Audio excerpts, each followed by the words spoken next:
Judgment Day. 5 teams stand undefeated. 5 teams sit atop the polls. 5 teams have hopes for the national title. 5 teams still have the dream. Today, all that will change. For Nebraska, their #1 rankings in jeopardy as they invade Missouri. #3 Penn State hosts 4th-ranked Michigan in the Big Ten game of the year. Tonight, #2 Florida State charges into 5th-ranked North Carolina. Today is Judgment Day. Winter gray clouds sagging with rain lie across Mount Nittany and over Happy Valley in the heart of Pennsylvania. They challenged Charles Woodson, and Woodson intercepted him. Omar and his friends stitching in for a profit as the faithful brave the elements to have a hoot and holler for the Lions. Zenas, touchdown! Every seat sold at Beaver Stadium, but rain has softened the field, and handling the prolate spheroid may be tricky. But bad weather or no, it's a big one in college football. Battle of the unbeaten, #4 Michigan, coming to challenge #3 Penn State. Hello again, everybody, and welcome. This is one of those games that matters mightily in college football, especially since it is on the second Saturday in November. And these are elements that will be impacted by what happens here today. They include the Big Ten Conference Championship, the Rose Bowl, a possible invitation to an Alliance Bowl, the National Championship, and the Heisman Trophy. Now, if that doesn't whet your appetite, you're watching the wrong channel. Now we're waiting for the Penn State Nittany Lions to make their entry before the home folks, a sellout crowd at Beaver Stadium.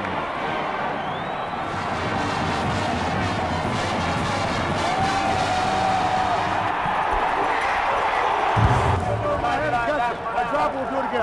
Call here. Here we go. Tails are closed. Heads it in. All right, Penn State won the toss. Referee David Whitvote indicating that the Michigan Wolverines will have the ball first. We turn now to Bob Greasy. And Bob, Michigan's offense this season has been a slow starter. Well, they have, but you don't win games in the first quarter. This game will be won in the fourth quarter. Michigan is a ball control team. They want to take the ball, get to the fourth quarter, and beat you then. I expect to see a lot more of Charles Woodson on offense this week. Last week he played 1/3 of the offensive plays. I think this week they're going to need him to play offense to make an impact. I think he's going to blitz. I think he's going to try and stop the run with his run blitzes and stop the screen passes. And probably the other side will do the same thing. Well, on the other side, you got Curtis Enos. He is one of the outstanding backs in the country. Now, they played one ranked opponent this year. That was Ohio State. He rushed for 200 yards, but they play Michigan. They're the #1 ranked defense in the country. The thing I'm excited about, I think you're going to see a lot of balls thrown at Charles Woodson today. He hasn't been challenged all year, but today I think he will. So we've got all of the things in place as Lloyd Carr brings his ball club to town with a record of 25-8 as the head coach there in his 3rd year. And, of course, Joe Paterno's been here forever. And he's as close to a living legend as anybody I guess I have ever seen. And he still approaches a game like this with great gusto. So we're ready to play football at Beaver Stadium, State College, Pennsylvania. The ball is in the air by Travis Forney, and it is Anthony Thomas, the freshman running back for Michigan, popping out of the crowd and going all the way out to the 35-yard line. He was a step and a half from breaking something big. The Chili starting lineup now for the Michigan Wolverines offensive front. The left side, Hutchinson and Backus, redshirt freshmen, developing well. This entire group has been very good. The receivers, wideouts have not delivered for Michigan. The tight ends have 22 receptions. The backs, key here's Chris Floyd, prime blocking back, playing with a sore shoulder. Eventually, however, we believe that quarterback Brian Greasy, just like Penn State quarterback Mike McQuarrie, will have to step up and win it in the fourth quarter. Greasy on the roll, steps away from pressure, pass is down the sideline, and it is incomplete, out of bounds. High Street was not on the playing field. The defense for Penn State, the front, that's a group that just hunkers down and plays football. They're not big, but they fight you. The linebackers, Collins, Maurice Daniels is in for Brandon Short to start, and Nelson, they're heady and steady and solid. They have 98 solo tackles altogether. The DBs are not very big. Young David Macklin blocked 2 punts, remember, a year ago against Michigan. Greasy hands the ball inside, and a good effort by Chris Howard, number 8. He is a 216-pounder from River Ridge, Louisiana, and he picks up a first down on his first carry. Still drizzling away as we come to the ball game. The temperature's in the 40s, and here's a play over the left side again for Chris Howard. And Howard's going to pick up 8 yards on that carry before David Macklin, the cornerback, can come up and get him. So the first 2 running plays for Michigan look pretty strong, Bob. And these are plays that Penn State have been working on all week. Michigan doesn't run a lot of plays, Keith. They run several plays, 3 or 4 or 5 different plays, but a lot of different formations. That bodes well for Michigan if they get their running game going early. Anthony Thomas now steps in. Clarence Williams is not here. He did not make the trip. He has a hamstring pull, and it's Thomas with the ball. Thomas finds room over the left side, and he's in there for another Michigan first down as he reaches the Penn State 41-yard line. Chino Prater on the tackle. Thomas is a big guy. He's 6'2", 228, 29 pounds from Winfield, Louisiana. Just a freshman.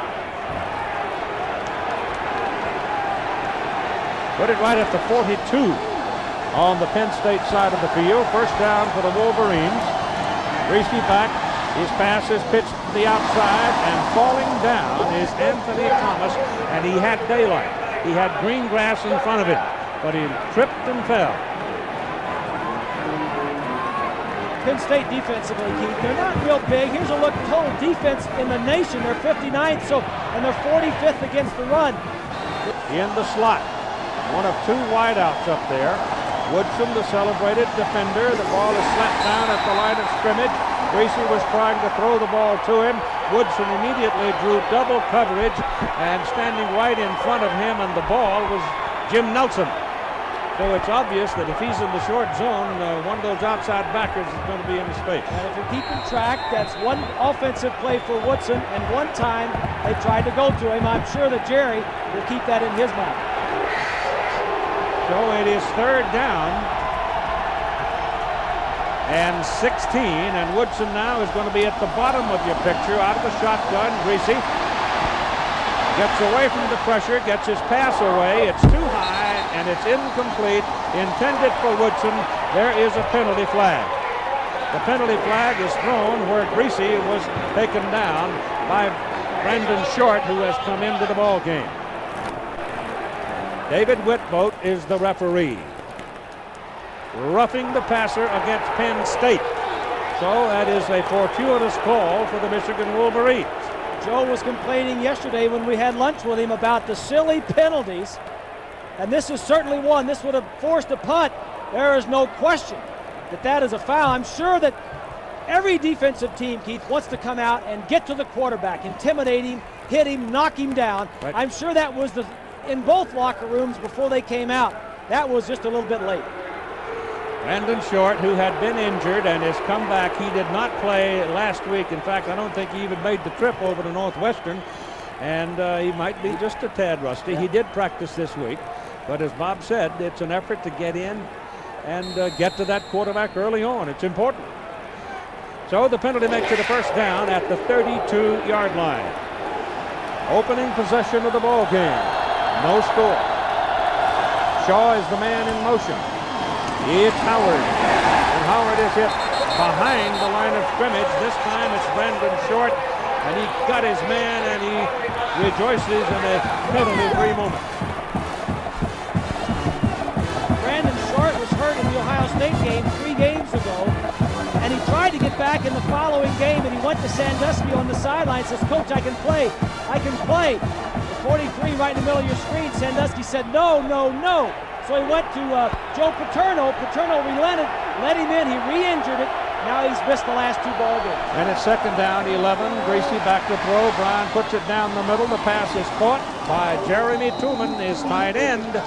And the tight ends of Michigan continue as the primary receivers. That'll be put on the 25-yard line and will be about 3 yards short of a first down. For Michigan, Keith, to be successful, as you well know, they have got to get their tight ends involved in the passing game. Tooman is an outstanding player. Take a look from behind the defense. Safety. Defensive backs are small. Tooman is 6'5". So it's 3rd and 3 for the Wolverines.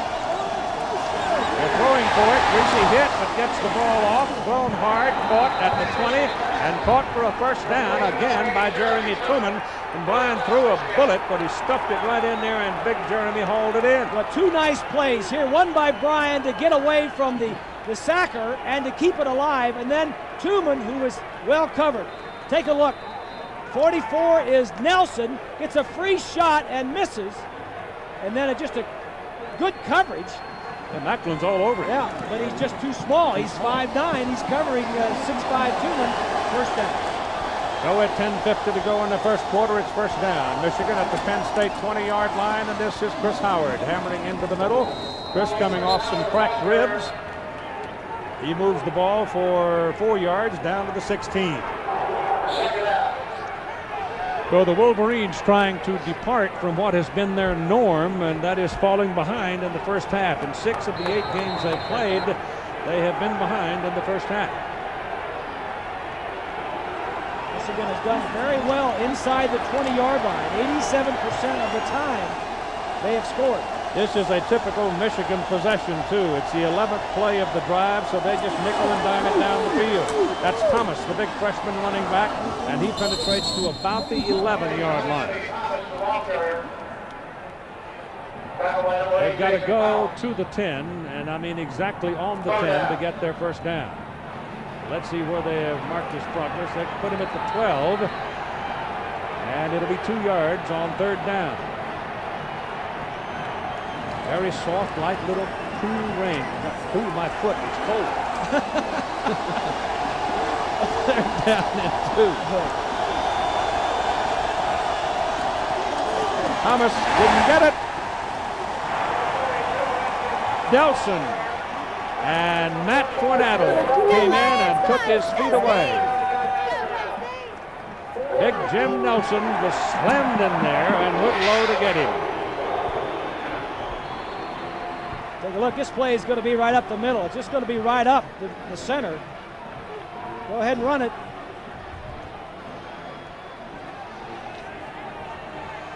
Craig Baker is in for a field goal try. Baker, who is 12 out of 16, and this will be a 29-yarder. Ryan Greasy will hold it and put it down just inside the 20. The kick is up, and the kick is good. So at 8 minutes and 52 seconds, Penn State survives the touchdown but yields the field goal, and the Wolverines take the lead.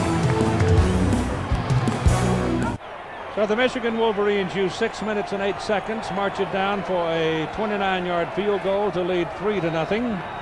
And now we're ready for the kickoff as Jay Feely will kick it away for Michigan. Chris Eberly and Kenny Watson are the deep people, 23 and 22 respectively. Dark gray afternoon. Good sailing kick. Eberly takes it at the 1. And back across the 20 to about the 24-25-yard line. The Chile starting lineup for the Penn State Nittany Lions. The offensive front, you might want to watch left tackle here, especially on the pass blocking. The strength for Penn State's offensive front would seem to be run blocking. The receivers, the tight ends, may be the most obvious today. They're good ones. They've had 2 catches in the last 2 games for Juravicius, the big wideout. In the backfield, everybody knows about Curtis Enis, but this one eventually we think will hang with quarterback Mike McQuarrie, and he will have to make some good decisions, and it may be in the 4th quarter. But the big redhead brings him up now to the line of scrimmage, and here's your first play. Pressure coming, sacked. It is Glenn Steele, number 81, who fought his way through the traffic. A slow, developing play-action thing that was blown apart by the rush of Glenn Steele. What they were doing, Keith, it was a play-action pass, a fake reverse, which is what took so long. Take a look, they're going to fake it this way, and the reverse is going to be coming back the other direction. Yeah, Chaffee Fields. The Chaffee Fields, they're trying to go right at Woodson with Juravicius, and they took too long to get there. He was covered anyway. So it is 2nd down and 20 on the play. And they go to the I formation. That's the 5th sack of the season for Glenn Steele, who has really been playing well. This ball is handed off, going to the left side and out to about the 20-yard line for Curtis Enos. The Michigan defense lines up this way. It's one of the best in the country, 5th in the nation against the rush. Steele, Rennis, and Williams really going at it now. The linebacker, sophomore Deanna Jones, has come like a rocket. Number 56, James Hall, could be a tormentor today for McQuarrie. The defensive secondary as good as any in the country. There are 15 interceptions among the 9 players who have played back there. So it's 3rd down and 16 now for Penn State as the Lions start in a bit of a hole. Scioli, number 5, tight end, was the man in motion. And McQuarrie looking to pass. Pressure coming. Got him again. This time it is Joaquin Frizzell. And the Nittany Lions now will have to punt from deep in their own territory, and Michigan, if they handle the ball, should get good field position. We've got 2 of the classic uniforms in college football, and if you're wearing the one with the winged helmet on it, you're starting out pretty good. The offense moved it down for 3 points, and the defense, 2 plays, 2 sacks out of the 3 plays total. Pat Pigeon doing the punting, gets a good one away. It's a beauty, a high hanger coming down out of the clouds. The reception made by Charles Woodson. Woodson covered well, and Michigan comes out of it with the football at their own 45-yard line, a 47-yard punt.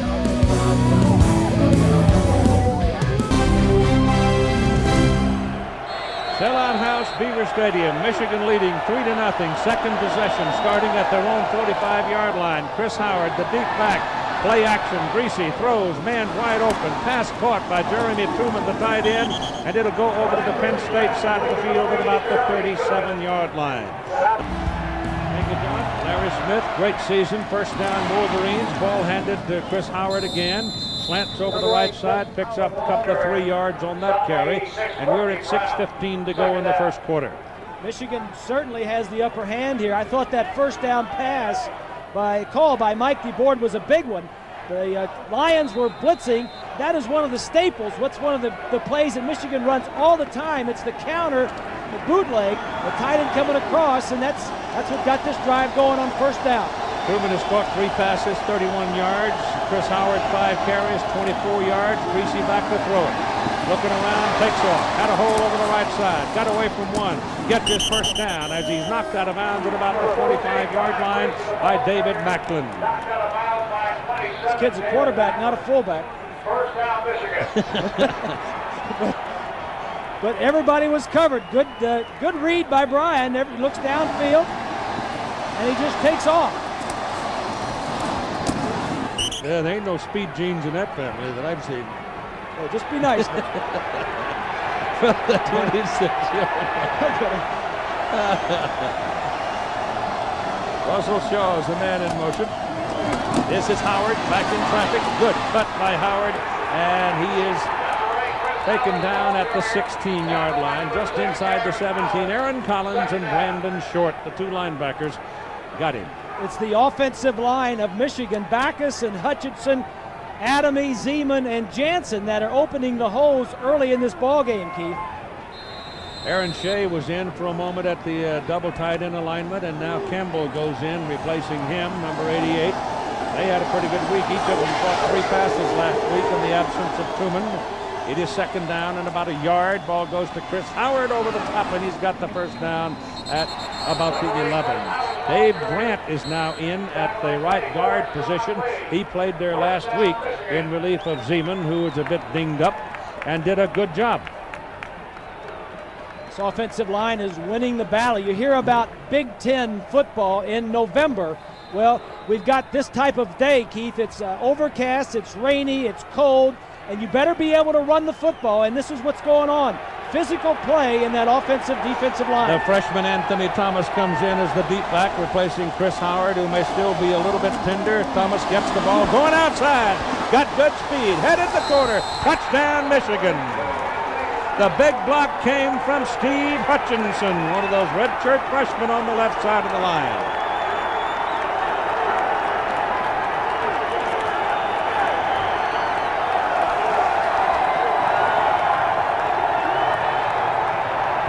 So the The offensive line of Michigan, so far, the big story of this ballgame. No question about it, Keith. The offensive line taking it to him, and the play calling of Mike DeBoer mixing it up on first down. Craig Baker for the point.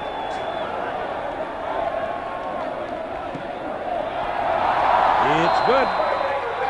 4 minutes and 41 seconds to go in the first quarter, and the Michigan Wolverines have jumped out to a 10-0 lead.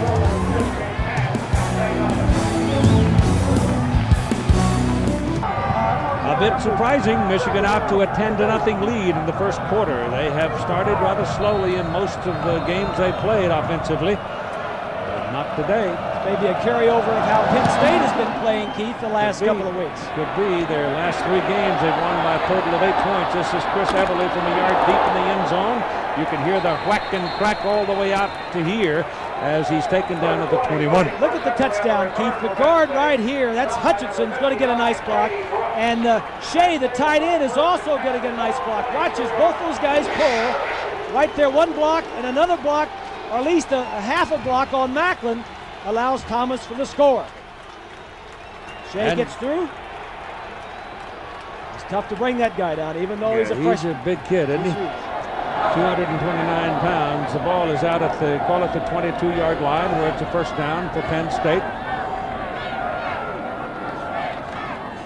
McQuarrie stands up, throws quickly. Not much there for Chaffee Fields. As Fields got the ball, he was decked immediately by Andre Weathers, number 30.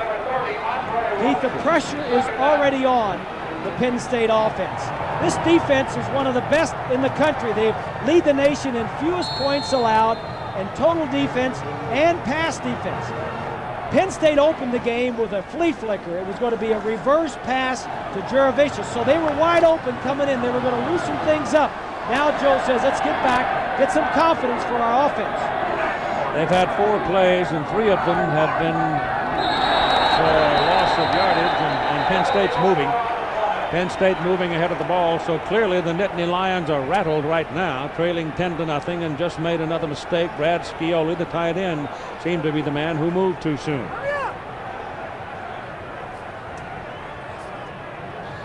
So the false start flags them. Is the band playing America's Biggest Road Show? Yes, they are, and we appreciate the Big Blue Band helping us out with some music. And this is Curtis Enos with his first big run of the day.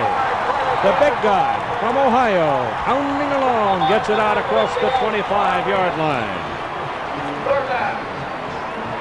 Curtis Enos is going to have to be a force to be dealt with.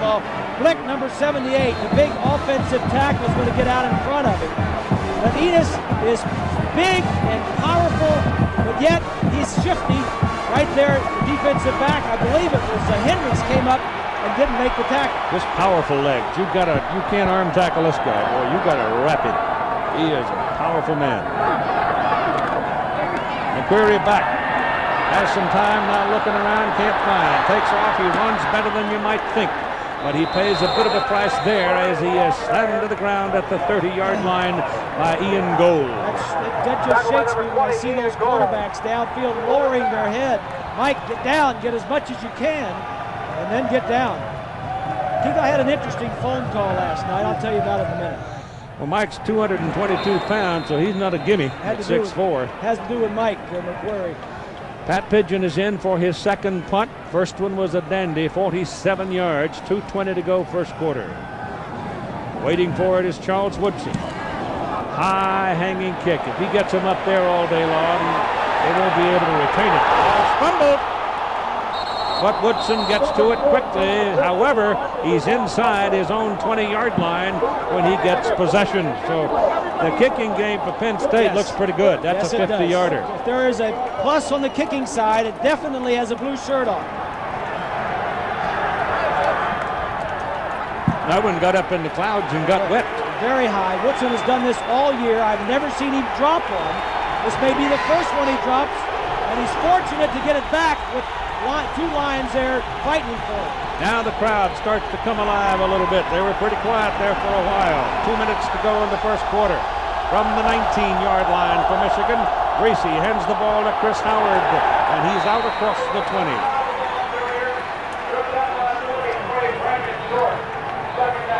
Keith, what you're going to see now is I think Sandusky's defense become a little bit more aggressive.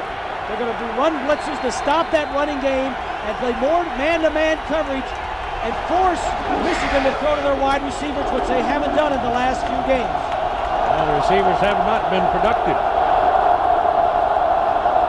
On 2nd down and 8, it's run the ball up the middle again, and Chris Howard is at the 25-yard line, so they'll be looking at 3rd and 3 as Brandon Short makes another tackle for the Lions. Brandon Short has been all over the field, Keith. I mean, he has really made a difference since he's been in there. The only bad play he made was that late hit on Bryan that kept the drive going on the first drive of the ball game. Gave a first down on 3rd and 15. 3rd down, call it 4. Double tight end. Greasy's pass, thrown outside, turned upside down. The tackle by Derek Fox, a member of the Ohio Foxes, if you will. And he made a big play, and that will send the Michigan punter into the ball game. Jason Benson in the kick. Benson averaging on the year just a bit over 41 yards per punt. You're talking about Mr. Fox. You mean 4 uncles that went to Ohio State. Ohio State, yeah. Yes. One wandered off down to Pennsylvania. Benson gets it out. It's a pretty good kick, but the Lions are going to have their best field position of the game. However, it should have been caught by Chris Eberle. He gave up about 15 yards and letting the ball roll down the field. Only 14 seconds remaining in the first quarter. Penn State gets the ball at their own 29-yard line.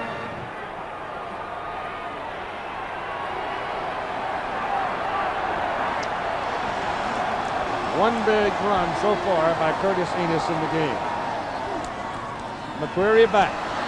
Thereafter, his pass is away. The pass is incomplete.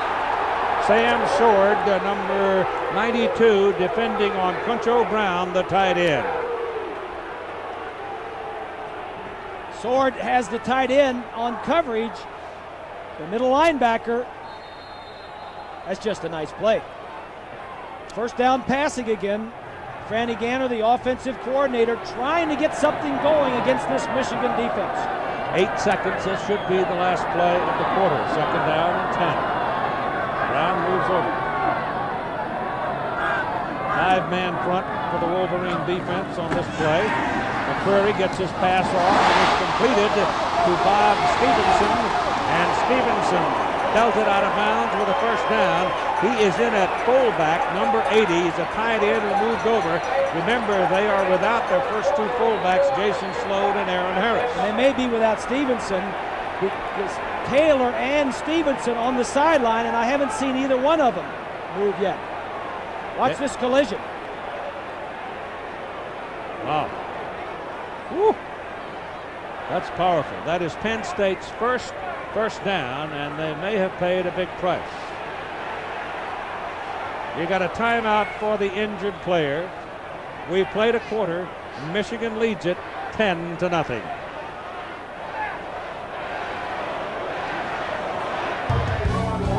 John, thanks very much. Dadrian Taylor and Bob Stevenson both are up and walking off, but they knocked each other out on that collision. There's no question about it. I mean, it was a horrendous lick. It's a big-time game, Keith. Big-time programs, and that was a big-time hit. But it's first down for Penn State now as they cross to the 48-yard line. They, for the first time, moved up close to midfield, and this mistake by Rob Rennis in the center of the Michigan defense is going to put Penn State over on the Michigan side of the field for the first time as we start play in the second quarter. But Dadrian Taylor and Bob Stevenson are both up and about and are on their respective sidelines. There's Taylor. He was the defensive back that, here it is here. Taylor coming from the right side. It's not a cheap shot. It's not helmet to helmet. It's his shoulder into his other shoulder, and it was just Stevenson was out, and so was Taylor. So it's 1st and 5 now for Penn State as Curtis Enis slams over the right side and is close to a first down before Jones and Sword bring him down. Well, Keith, Bob Stevenson came over to the bench. They had to help him to the bench They were standing around him, a lot of medical staff, and they were all laughing. And apparently he was talking, saying a couple of funny things. His dad came out of the stands, is just now walking back up in the stands, so he seems to be assured his son is okay. He's standing up, he's walking around talking to people. Their trainers do not give us information, so we can't tell you specifically what his injury was, Keith. Got his bell rung. Yeah, he just looked like he got his bell rung. Maybe even got knocked out. Yep, looked like he was knocked out. This is the try for the first down by the fullback Anthony Cleary, a 251-pounder, and Anthony's got the first down for the Nittany Lions. That will be their second of the ball game. And Cleary can't afford to get hurt, Keith, because with Stevenson going down, they've already lost 2 other fullbacks this year, Aaron Harris and Jason Slode. So he is the 4th of 4 fullbacks that started out at that position this year, and he is one heck of a blocker. 41-yard line of Michigan now, and a first down for the Nittany Lions with Enos the deep man. And Enos has the ball in the traffic. Hit and taken down by number 93, Sam Sword. So as Curtis tried to pull his spin into the middle, Sword was waiting for him. Here's a look at the first quarter numbers. It was all Michigan. 8 first downs to only 1 for Penn State, 21-8 in the number of plays, and time of possession, Michigan is second in the Big Ten in that category. That's the way they play offense. It's called a 2-yard loss on the play. Make it second down and 12 as the ball comes back to the 43-yard line. Enos in traffic, gets back a yard. It's going to be like third down and 11.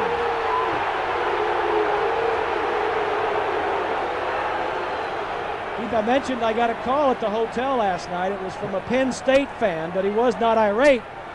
It was John McQuarrie, who was Mike McQuarrie's father, and he said, I read the article in the paper about you and your son, and he says, I'm very happy. I know how it feels to be at a ball game with your son. I'm glad that you're here. And he says, I'm going to be sitting down in the stands, and maybe, even though it might be cold and wet, I think I'm going to enjoy the game a little easier than you might up there in that booth calling the game. McQuarrie back to throw it, slips a little bit, now gets the pass away. Look out for this one. It's at Woodson. Juravicius going down under it is begging for a little help here, but he doesn't get it, and the pass is incomplete. Well, we told you that this matchup would be there. Juravicius on Woodson. Last year, Juravicius did some damage against Michigan. Here it is, one-on-one. You can jam him before the ball's in the air. Juravicius is 6'5" and can jump. The punt is away, third punt for Pigeon. He's trying to hang it and kill it deep, but knocks it into the end zone. It'll come out to the 20. That time against Woodson, he was not able to shield Woodson with that big body. Still, he almost came down with it, but he's got that big body. He does a great job of shielding the other guy away.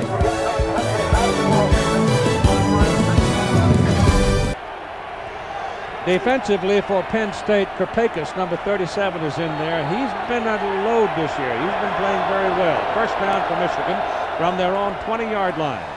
Greasy, play action, rolls out, pulls it down, gets some help from Shea, the tight end, cuts it back onto the field.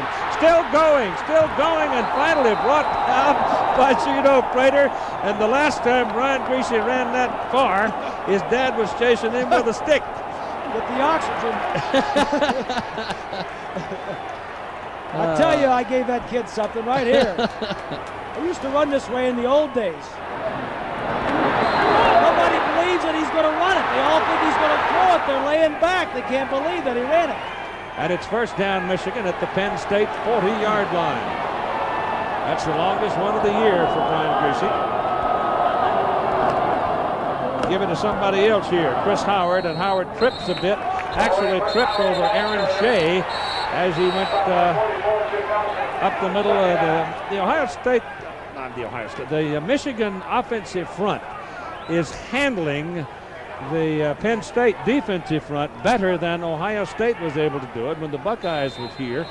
And if you remember, Ohio State jumped out to a 10-0 lead in that ball game, too, just as Michigan has in this one. And the Lions have a couple backups. You mentioned Karpakis, Ransom 77 is in there, one defensive tackle.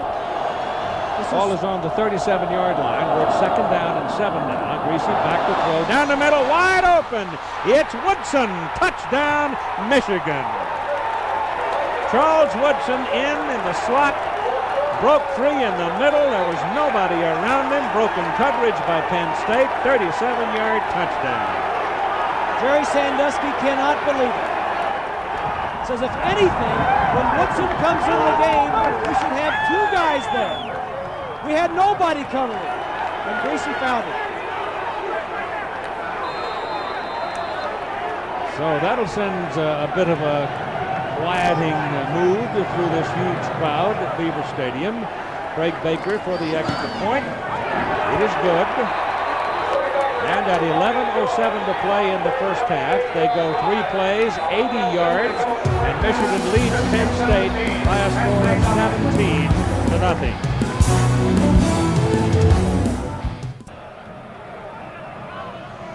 Michigan 17-0 over Penn State. Startling? Yes. Jay Feely will kick it off. Eberle waiting with Kenny Watson for Penn State to receive it.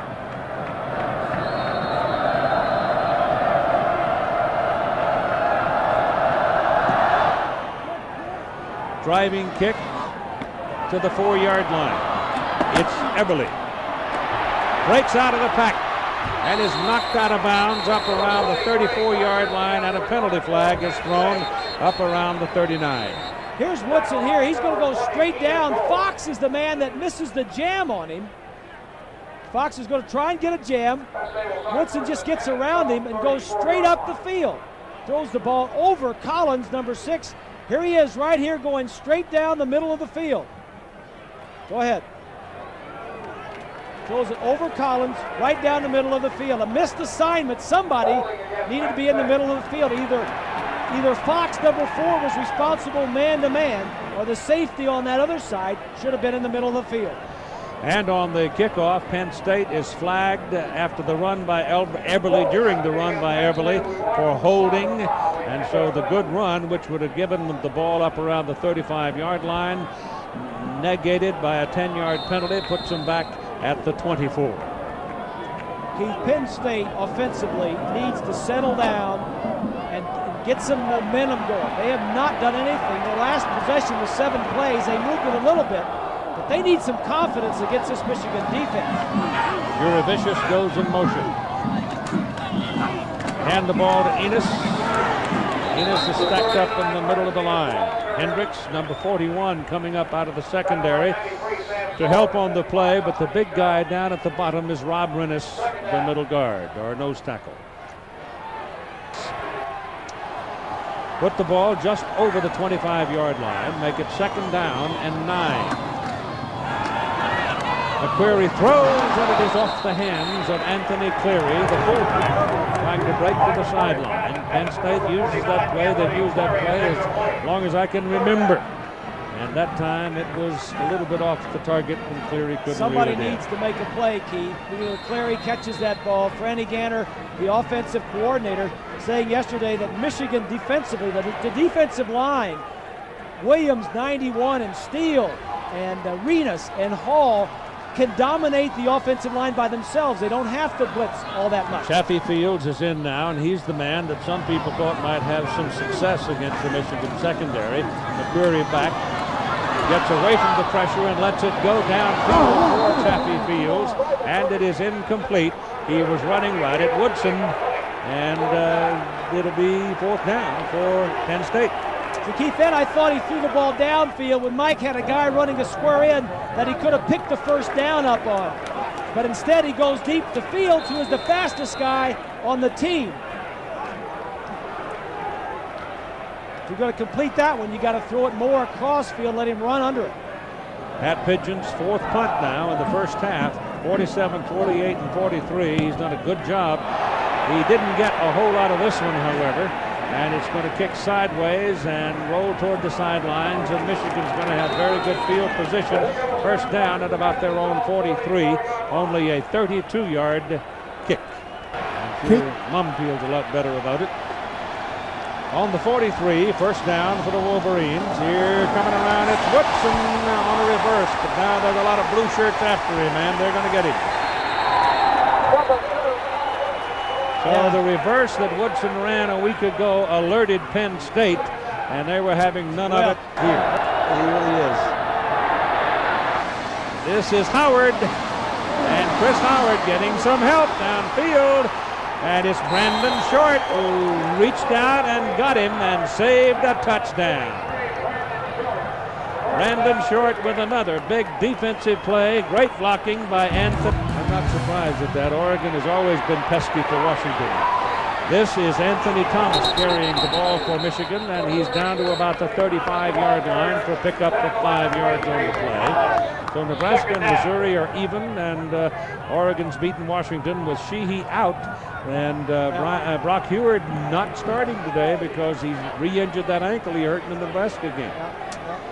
So the Huskies have their hands full. You got to win with your backups. You're not always going to have your first-team players in there. And Washington's going to the Rose Bowl in Pasadena next Saturday against UCLA, which is off this week. It's second down and 5 for Michigan. Here's a little bit of a delay. Goes to Thomas, and Thomas finds his way through the traffic to the 30, and that should be a first down. Keith, although Charles Woodson isn't on offense right now, I think one of the reasons why they can use him so much at this point in the ball game is the fact that in the entire first quarter, Michigan's defense was only on the field for 8 plays, Keith. Only 8 plays.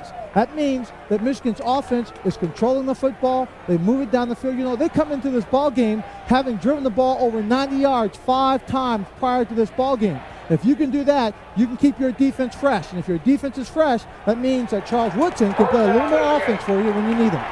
That's a good point, Swanee, about Michigan's defense not playing much in the first quarter, so you can spend more time with Woodson playing offense.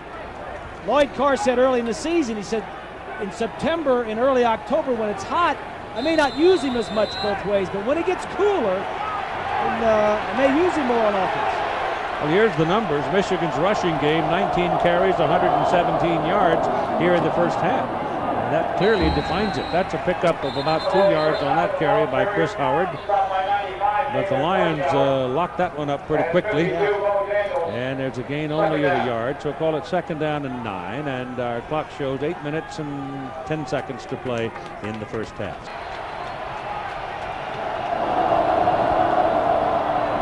Rishi back throws, and it is caught. And it is good to about the 20 to Russell Shaw. So one of the infrequent moments of success with a wide receiver. And Shaw's short of his first down, but not by much. Receiver here, Shaw is going to get it. He's going to come right in here. Now run it, and I'll show you something. Now stop it right, run it a little bit further and stop it right there. Look, Michigan screens so much. Look at all the Lions out there ready to play the screen. That's because they throw so many screens that Sandusky's got them looking for the screen and threw the ball downfield. 3rd and 1, long one. It's Chris Howard, brought down by Aaron Collins, and he's got a first down at the Penn State 19-yard line. Howard leads this Wolverine team, Keith, in receptions and in rushing. Came in with 24 catches on the year. He's a tough runner. Let's go offense! A lot of steam coming up in those guys as they hunker down. It's cold. Reese still got it on a rollout. Pulls it down and tiptoes out of bounds down around the 15-yard line. Aaron Collins was over there, and Brian didn't want any part of him. Second down. No, I don't blame him.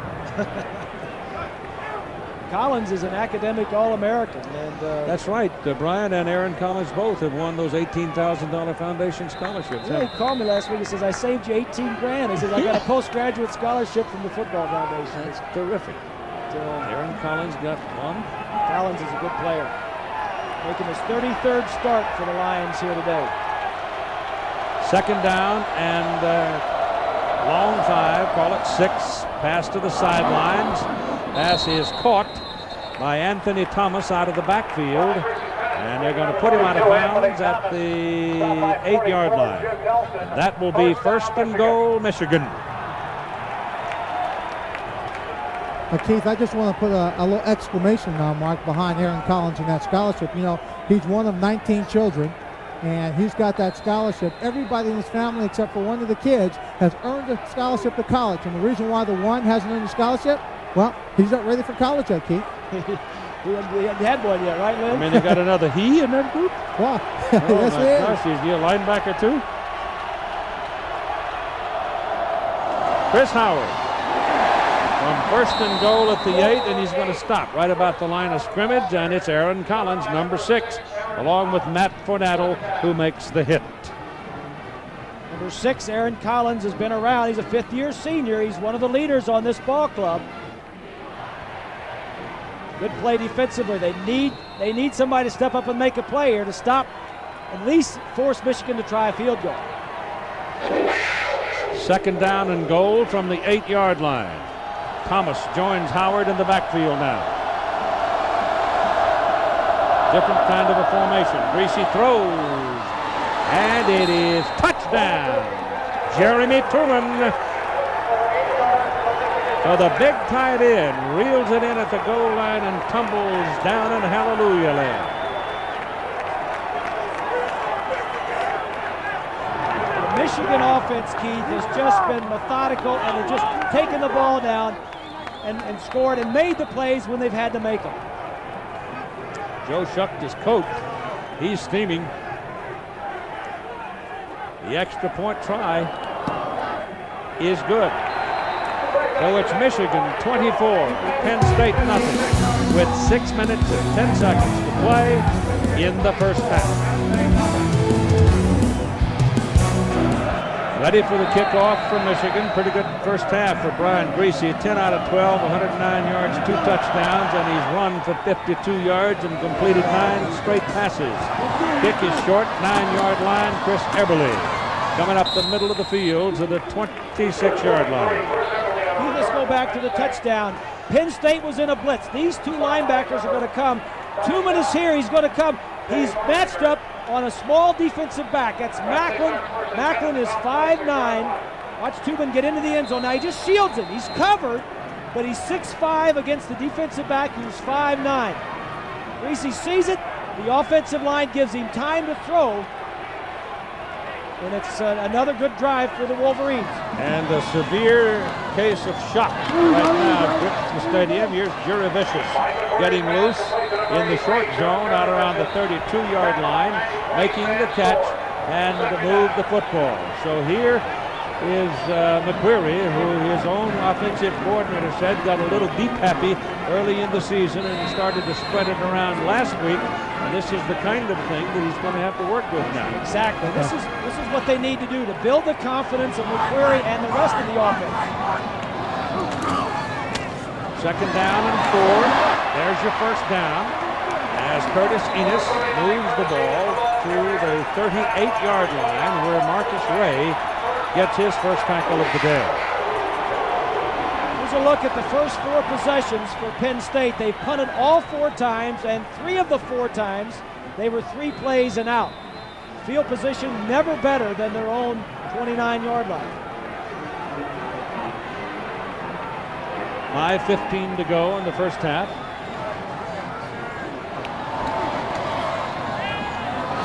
McQuarrie sacked. Number 55, Deonte Jones, coming right up the middle, slipped the block and actually was shielded from McQuarrie's vision somewhat by his protector until it was too late to do anything about it. Here's Deonte Jones right here. The defensive line is going to be twisting and gaming up front to mix up the assignments. That Williams 91 crosses and he comes around. It just mixes them up a little bit. Jim Herman, the defensive coordinator on the sideline, doing a great job. Lloyd Carr said he's going to be one of the best defensive coordinators ever at Michigan. James Hall with another Michigan man. There's contact along the line of scrimmage. Let's see if the Wolverines trying to anticipate on McQuarrie's cadence or if somebody moved.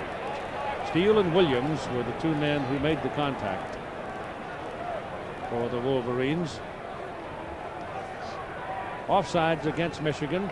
So that's 5 yards of that 20. And it'll be second down and 15. Will be featured tomorrow here on ABC. McQuarrie trying to set up a screen for Enos, and Curtis did not catch the ball. So it's just been a miserable first half for the Nittany Lions. What Mike needs to do, McQuarrie, is just get some things going. And Joe knows it. He's a quarterback, an old quarterback from Brown University. Just make some first downs, try and get some points on the scoreboard.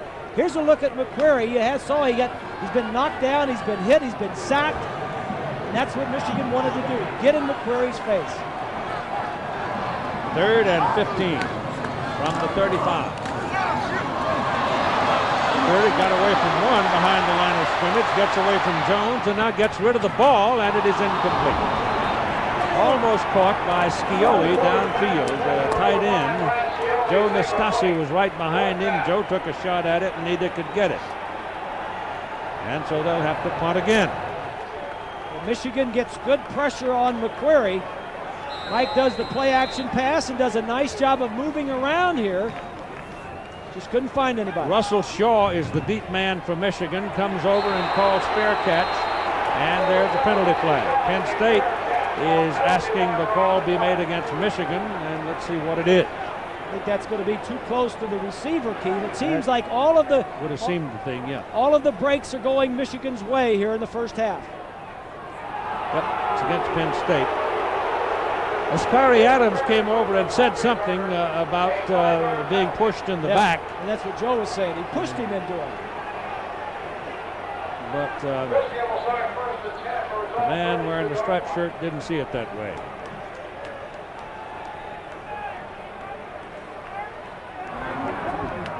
Other thing is, make sure we got all the way.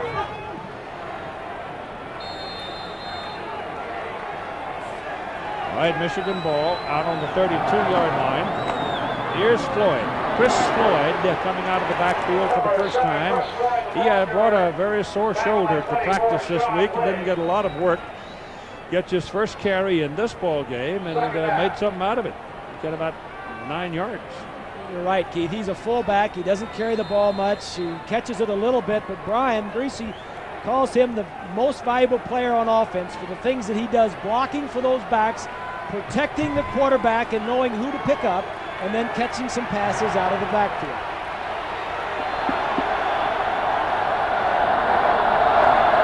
Howard is the deep man here. Greasy's pass down the sidelines, and it's off the hands of Russell Shaw. He was home free. Yeah, this would have been a backbreaker for Penn State. Yeah, that could have been a will breaker there because he was loose. I mean, he was open. 2 tight ends, 1 back. Play action. That ball could have been caught, Keith. Sure. Right off his hand. 3rd and 1.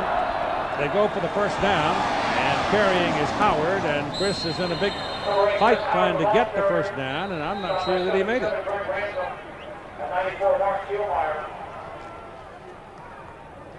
Ball is put down right on the 38, and that's close enough for the change. Now, if that marker across the field is in the proper position, he's going to be the length of the football at least short of the first down. Now with 3 minutes and 4 seconds to play in the first half, leading 24-0, you might sit there and ponder, will they go for it? Well, they don't have to. They got it. He just took that decision away from him. Don't underestimate Lloyd Carr. I mean, I know he plays a conservative brand of football, but I heard him the other day in a game say, well, now it's time to go for it. Yeah. Look at this, Keith. 242 total yards to Penn State's 29. Greasy back. Passes away. Howard's got it. Got help. Broke 1 tackle, and he's going to be good for another first down on the Penn State side of the field near the 46-yard line. Clock stops at 2:43 to go in the first half. Bob, Keith, you know, you're talking about Lloyd Carr and taking more chances. You know, I think what really allows him to take chances is when you're 2nd and 1. You win big on first down, but you only have 1 yard to pick up for a first down. Heck, go deep every time. They did too, Lenny, when that throw to Shaw. I know you guys like that, huh? Oh, we love it. This is Floyd. Fresh legs in the ball game and a big body to go with it. And he hammers his way down inside the 40 with blocking help from big old John Jensen, number 77. That offensive line, Keith, we've been singing their praises. They're doing an outstanding job all day long. Backus 79 and Hutchinson, Adamy. Here's a look at the offensive line. Adamy is 68, the center, doesn't get through, but Hutchinson 76. He doesn't get around, but the man on the end of the line, Backus, got a good block. Put it on the 39-yard line where it is 2nd down and a short 4. And Thomas can't go anywhere. Anthony Thomas is hit behind the line of scrimmage by that fellow right there, Brandon Short, number 43. I'll tell you what, Brandon Short has played one heck of a ball game. Number 43 was a defensive end last year, playing out of position. He was a high school linebacker, came to Penn State. They needed him at defensive end. He played there, and now with the graduation of Flaherty, the middle linebacker, he's back to middle linebacker, doing a great job. It is 3rd down and a full 4 yards.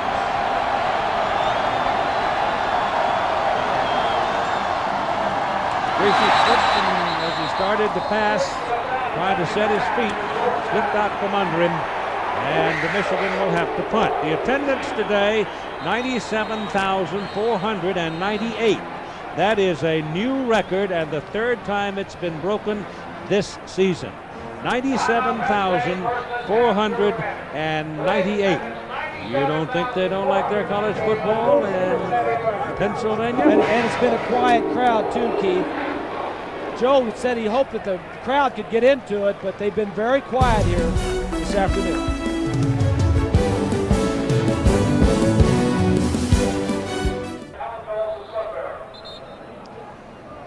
Benson is in to punt for Michigan now. Jason will hit it from around the 43-yard line, and the deep man for Penn State is Chris Everly. High, very high. That's a good kick. Forces the fair catch down around the 15-yard line.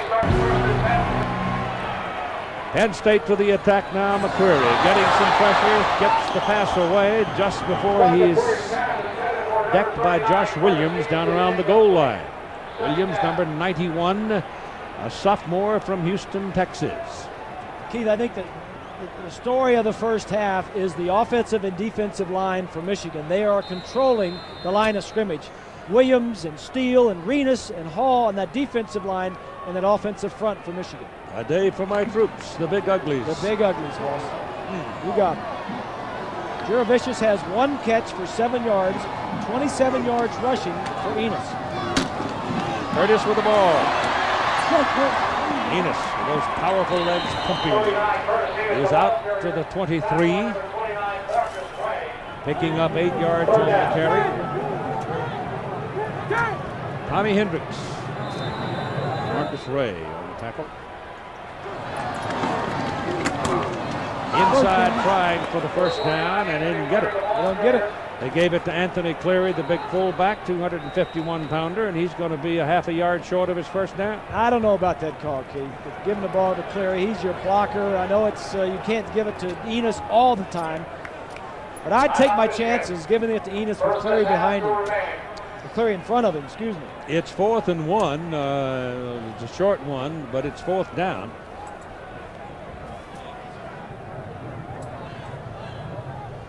Hey, students on sale now for $19.98. The defensive line has dominated the line of scrimmage. They've been putting pressure all afternoon. Here's the first play of the game, the fake reverse. Joaquin Fizel, number 90, with a sack. Dhani Jones, 55, with a linebacker blitz. That's the story of the ball game. Pressure on McQuarrie, and the offensive line giving Brian Greasy time to throw. Michigan called the timeout with 48 seconds to play in the first half, forcing the punt by Penn State's Pat Pidgeon, and Charles Woodson now goes deep, standing back inside his own 35. It'll be the 6th punt of the first half for the Penn State punter, Pigeon. Obviously, the Wolverines wanted a chance to return it. It's a low kick. Woodson's got to hope for a good bounce. It's a high bounce. Steps her into the tackler, can't get away from it, and the Lions will take him down back around the 37-yard line. Justin Kopakis was down the field to make the tackle. So a 40-yard punt and no return on that play. You've got 41 seconds remaining. Michigan with 2 timeouts remaining before halftime. 37-yard line, first down.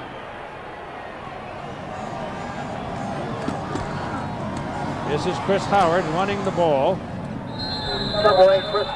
I'm sure what both sides, Keith, want to do here is just get to the house, talk this thing over. For Michigan, the word is, hey, we got another half to play. We might be up. Let's go out and win the second half. And for Joe Paterno in Penn State, he's going to tell him, hey, we can come back and win this game. The defense has got to shut them out. The offense come out and make some plays.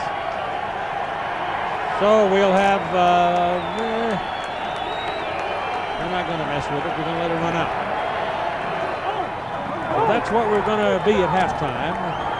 Rather shocking score of Michigan 24 and Penn State nothing. And so off they go to the clubhouse to consider their circumstances in Happy Valley. We're now ready to kick off for the second half. Tremendous first half for Brian Gracie at quarterback for the Wolverines. Big first half for Chris Howard and Anthony Thomas. But totally in the line area for Michigan. This is Kenny Watson returning the kickoff for Penn State.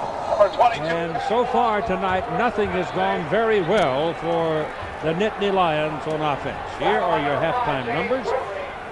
There aren't many numbers on the right side. Penn State not doing a whole lot. Michigan having it quite their way. Third down conversions, 3 of 6.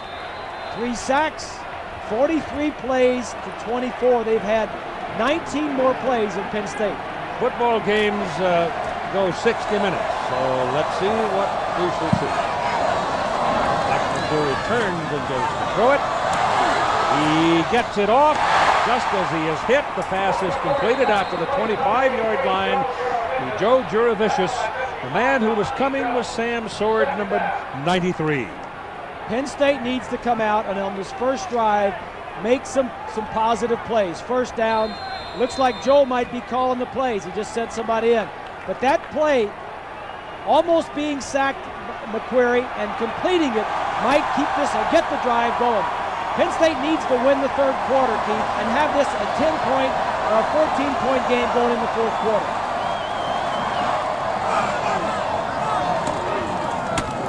Enos, big hole left side. First down. Ran right through 2 tacklers. Powers his way out to the 45-yard line. If Penn State can get something going, to get the crowd back in this game. The crowd has been out of it most of the first half. Ostrowski and Blick, both offensive linemen doing a nice job, and then Enos just refusing to be tackled by the first man. Well, they put him out short of the 45, mark him in between the 3 and the 4 there. So it'll go in the books as first down at the 44-yard line. Just starting the third quarter, 24-0, Michigan.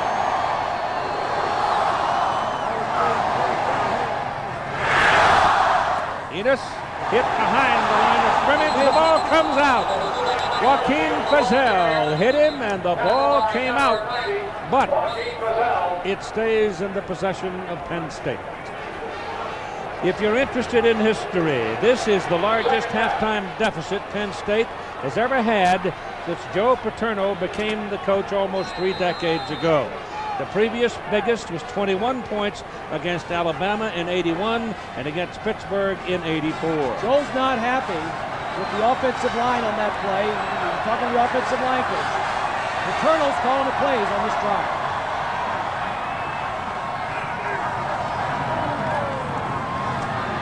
McQuarrie's pass is complete at the 46-yard line.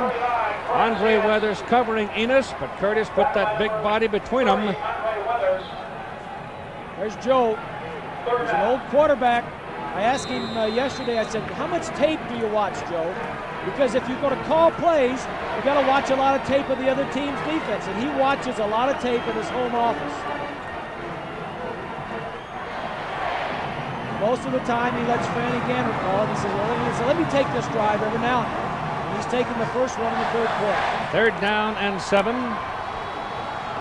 And they don't get the playoff. They call a time just as the 0-0 showed up, and they give him the timeout. It could have gone 5-yard penalty, but they gave him the timeout.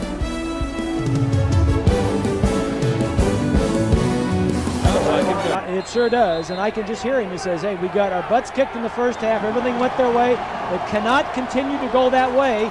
Things are good are going to happen to us. Keep the faith. Go out and score some points in the third quarter. Enos in motion, puts him into a slot. McQuarrie back. Pressure coming, passes away. Intercepted. Marcus Ray picked it off.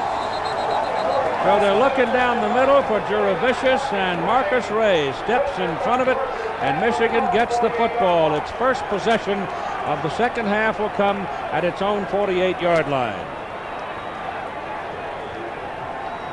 Let's take a look at the interception. He's trying to get it in here. Man, an interception's right here, but let me show you something. When he gets up there, let's stop it right here. Look at the receiver over here. He's wide open. The defensive back fell down. If he would have thrown it to the other side, he would have had a touchdown. Scioli was all alone. All alone down the middle. This is a fake to Howard. Greasy rolls out and lets it go downfield for Woodson, and it's overthrown. Pretty good coverage actually on him that time. Sean Lee and Jason Collins had gone down the field with him. It was good coverage, Keith, and a nice call. Got a turnover, go for something big. Charles Woodson in the first half sneaks in, goes in for the touchdown. Coverage, Juravicius jumps, and so does Woodson. A nice play knocks it away. And it's 2nd down and 10 for the Wolverines at their own 48-yard line. Greasy gives the ball to Howard, running up the middle. Howard is collared by Aaron Collins, and Collins takes him down after a 4-yard gain. Temperatures right around 40 degrees, maybe 38 now, and the rain has left us alone for a time, and the field actually has held up very well. That is Marcus Ray's 5th interception of the season, and the team's 19th. So that tells you something about this defensive front. They're tough. Greasy back, gets the pass off. Pass is caught by Chris Howard, and he's running for the marker and appears to have it. And that's a big play for Chris Howard. Brian got him the ball, but it was short of the first down, and he refused to be tackled and drugged the defender and picked up a first down where if he hadn't have gotten it, they were punting the ball away. We'll put it at the Penn State 41. 11 and a half minutes to play in the third quarter. 24-0 Michigan. Yes, if you're sitting down, 24-0. We just turned the television set on. Anthony Thomas trying to fight for yardage over the left side and didn't quite get back to the line of scrimmage. Chris Howard and Anthony Thomas were both lined up in the backfield that time. Thomas had a pretty good half, but nobody had a half for Michigan like the two lines, and from the skill position perspective, Brian Greasy had an enormous first half. It was very impressive. Brian had the leadership, moving the ball around, took care of it. Michigan scored on 4 of their 6 possessions in the first half. Campbell, the tight end, steps back, and you get some movement along the front. It might have been Zeman wiggling a little bit. And as a result, it could be a 5-yard penalty against the Wolverines. This is the kind of little ticky-tack penalty stuff that Lloyd Carr just goes berserk over, and they have made so many over this season. They're last in the Big Ten, or they're the most penalized. Here's a look at the quarterbacks. Brian, 12 of 16, 2 touchdowns. Mike not doing quite as well, just through the interception to start the second half. On 2nd down and 15, Howard finds a little daylight over the right side, runs it inside the 40 down to the 39-yard line. Brandon Short, one more tackle. Brandon Short has had the week off. He had a sprained ankle. We mentioned it in the first half. 3 weeks ago against Ohio State, and has been all over the field. Led the team in tackles in the first half and has been everywhere. Woodson is back. He's going to be to the bottom of your picture now in the slot position to the near sideline. Number 2. Out of the shotgun on 3rd down and 9. The pass is thrown and dropped. The pass was right on the hands of Ty Streets. And Streets has a dislocated finger on one hand, a dislocated thumb on the other hand, and he just hadn't made many catches. That's exactly right, Keith. He's had some problems with his hands. He went up there and he fought it. That ball he could have caught in his stomach. Didn't have to catch it in his hands. So they have to punt now on 4th down. But that ball was right on his numbers. Vincent punting for Michigan. Wants to get it high and hang it up there. And that's a tail dragger. If they don't get to it quickly, they got a chance to kill it deep, and they do. Down at the 3-yard line. Deani Jones waiting for the bounce. 37-yard punt. It's just exactly what he wanted. Penn State football first down at their 3-yard line. They've had 7 possessions, 6 punts, and 1 interception. Their deepest penetration to the Michigan 41-yard line. 24-0, they trail. Juravicius goes in motion. Give the ball to Enos. He's tripped up at right about the goal line. Number 58, Rob Rennis, the nose tackle, got a piece of him, but Curtis Enos is so strong that he didn't really get down on the ground until he had gotten almost to the 7-yard line. If you're a Nittany Lion fan, Keith, you don't want to hear this graphic. Michigan in the second half has allowed no touchdowns all season. No fourth quarter points, and only 9 points, and those were all scored on 3 field goals in the third quarter. Eric Cole has come into the offensive front now for Penn State. He's been banged up, but they need him right now. And back goes McQuarrie to throw. The pass is away, and it's thrown out of bounds, incomplete. Looked to be something of a mix-up. Titkus Pettigrew was on a fly down the sidelines, and Brad Scioli, the tight end, and the ball was sort of between them. There's a few boos going around, but he has to throw this. He's in his own end zone, and he doesn't. The guy's not covered, and he doesn't want to get sacked. There's 2 Michigan players near him. He did the smart thing in just getting rid of it. He didn't have the defensive man fooled. The receiver wasn't open. Get rid of it. 3rd down and 6 for the Lions from their own 7. Query back. They're after him, and they've got him. Josh Williams chased him right into the arms of Steele, and they take him down at the 5-yard line. And Pigeon will come on and punt out of his end zone. Williams and Steele have been racking havoc all day long. A little cross. There's 91. That's Williams. He's slanting, and there's no place for Mike to go. Just down. So Pat's in there to kick. Got to be careful he doesn't step too far back. Step out of the end zone. That's a safety. Russell Shaw standing back at the Penn State 45 waiting for it. Good kick. Shaw's got a little room. He may, fumbled it, picked it up, ball bounced right back to him, and then he's taken down about the 39-yard line. So Carolina's got a chance because they can rush the passer and they can cover those wide receivers. John Franklin and Mike Gottfried and company are down there for that ball game. Here comes Michigan to the attack now, going from the 39-yard line, and it's Chris Floyd banging his way down for a couple of 3 yards before Sean Lee makes the tackle. You know, Keith, Bob, I talked to Carr coming out from the second half, and he said he wants his team to think of this as a 0-0 ball game. But before the game, his assistant coaches told me the one thing Lloyd Carr has done better than they've ever seen him do before is get his ball club prepared for each ball game. He's been phenomenal, Keith. Certainly has today. 2nd down and 8. This is over to the left side with Chris Howard. And Howard is down to around the 30. Depends on the spot. He could have a first down on that carry. But I may break all the rules. I did it a long time ago, and I got yelled at by everybody. But I picked one time an entire line as the most valuable player. I might take a risk again tonight. You remember which line that was? Yeah, it was an offensive line. Well, that's how you got to like the big uglies. That's how I got in trouble. Yeah. They didn't quite have the first down on 3rd and short. They punch it in there, and they've got their first down. First down, Michigan.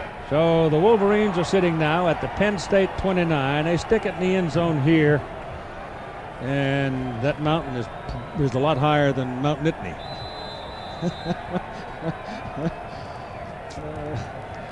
Chris Howard having a big night. With 4 receptions for 41 yards. That's just a normal day for him. He mentioned he leads the team in receptions and in rushing. This is Howard. There he goes. Oh my goodness! Touchdown! 29-yard touchdown run for Chris Howard.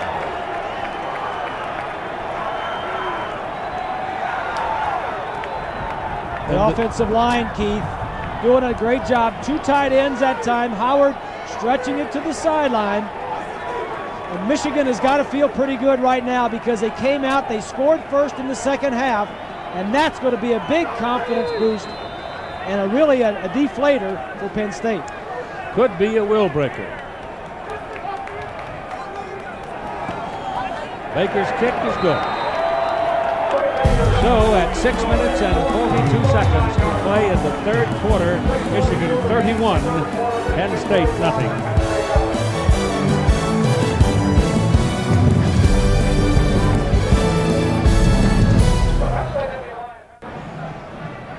It's a bit of a stunning score, I'll give you that.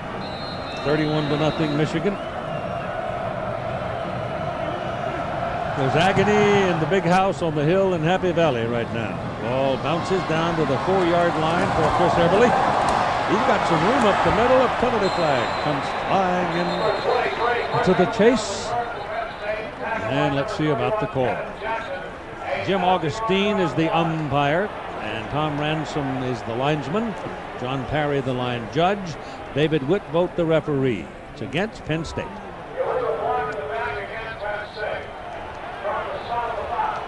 It's one of those days, Joe. And it's raining again. Yeah. Let's go back and look at that touchdown from the end zone. Watch the right side of the screen. Jansen the tackle, 77. 88 is Campbell. Jansen 77. Campbell doesn't get a block, but the defensive man ran around him. And Streets 86 is down there just getting in the way. A lot of the defensive guys, Keith, were running around blocks instead of fighting through them. Give you the rest of the officials. Field judge is Darrell Leftwich. Side judge is Danny Freund. And the back judge is Perry Paganelli. So now, the Lions send Nastasi in to the field, and Mike McQuarrie walks off the field calling a timeout. So something was wrong, and he decides to go over and see what to do about it.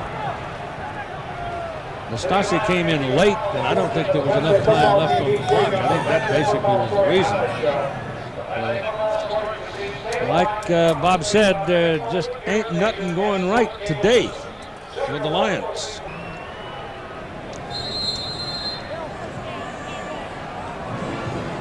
Well, for Penn State, Keith, offensively, you need to get on the board. And this is not a good place to start from inside your own 15-yard line. They've had poor field position all day long. Absolutely. Been very poor position all day.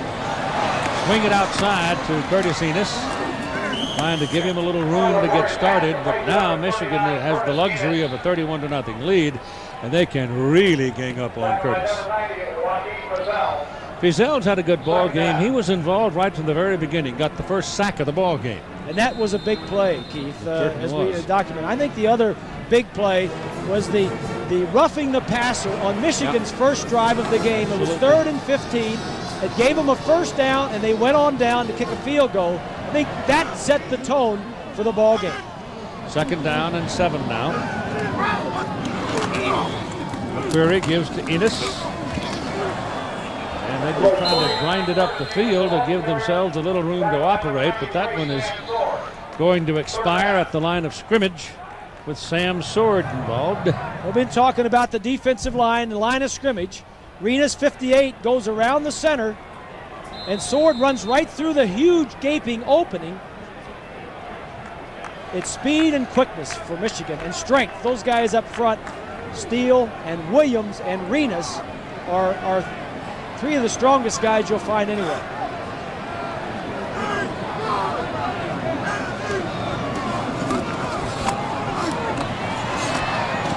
Curtis pass, thrown hard, caught by Juravicius just as Marcus Ray laid a lick on him, but Joe made the catch. However, the force of the Marcus Ray hit stops him from getting a first down.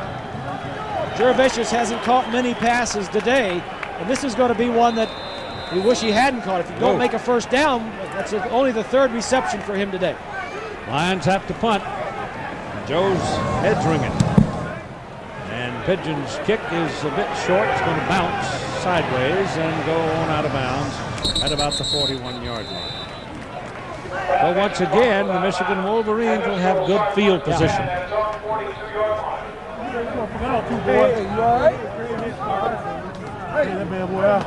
As a look at Michigan defense today, Penn State's had 9 possessions, 75 total yards, 8 punts and 1 interception. 5 times they've been 3 plays and out. So far, it's been an utterly dominating game by Michigan. No question. Miserable day for the redhead from State College, who stayed home to go to school. This is Chris Floyd turning the corner. Look out. This big guy can rock and roll when he gets going. Keith, as good as the Michigan defense has been, Penn State has been just that bad because they are not controlling the line of scrimmage. They're missing tackles. The defensive backs are allowing guys to catch balls when they have them covered for touchdowns, but they just... First down, Wolverines at the Nittany Lions 46-yard line. Michigan having run for 203 yards so far in the ball game. And not much there for Chris Floyd this time. Reaches for 2, and we reach. Oh. Okay, John, thank you. Well, Larry Smith is having the year of his life. Some story. I remember not so long ago that play over the right side with Anthony Thomas, having dinner over here at the Center Hills Country Club with Larry and Cheryl Smith when Larry was unemployed. And Joe was helping him sort things out and decide whether or not he wanted to stay in coaching. And obviously he did. He got the job at Missouri, and you see what he's done. If he takes Missouri on and beats Nebraska, or even gets close with that Judgment Day poll that we've been doing, and Michigan wins, where do you think Michigan first jumps? Place. Huh? Got to go to first place. Unless Florida State lays a lick on North Carolina tonight. That pass is away, and it's completed to Anthony Thomas. And Thomas will go rolling down at the 25-yard line. You see, Florida State is sitting higher than Michigan in the polls, and if the Seminoles can handle the Tar Heels, then they're going to be number 1. I think. I don't know. I don't pay much attention to polls. I think this whole poll thing is nothing but marketing anyway. It's good. It's good for college football. It gets people talking. It's marketing. That's right. It's good. It's all the different polls, and no matter which one you read or believe, I still think there should be some strength of schedule in those things. Absolutely. This is Thomas. And that big freshman is inside the 20-yard line. He's getting a block from Chris Seaman. Incidentally, a couple of weeks ago, I mentioned something about the Gannett Publishing attorney questioning the plan to use the coaches poll in this composite at the end of the season. And they had said to the Football Writers Association and whomever else was involved that you can't have it because we have paid a licensing fee to use it. So you don't just take it, you've got to come talk to us about it. And so far, the composite poll does not exist. Here's a loss on the play, and Karpakis is the man who comes up and makes the tackle. It contains it, Keith. That's what they have not been doing all day. Michigan has been getting outside, and that time Karpakis contains it and makes the play. He's a pretty good football player, too. He's, what, a freshman? He's a redshirt freshman. From Pittsburgh. Yeah. He's a good-looking player. He's probably a linebacker playing defensive end. Oh, right. Because they don't need him at linebacker now. But once Nelson leaves and Collins leaves, you may see 37 at linebacker. Number 2's back, folks. Greasy back to throw, looking down the middle. That's where 2 is. He goes the other way, and nobody there.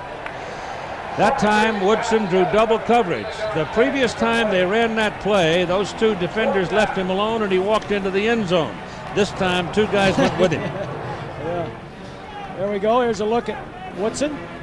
Collins is on him. And then there's another guy outside the Number frame. 4 was over there with him, too.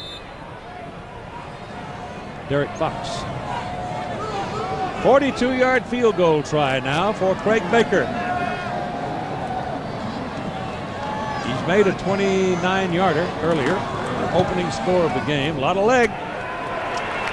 And he got it. So the world is the oyster for the Michigan Wolverines.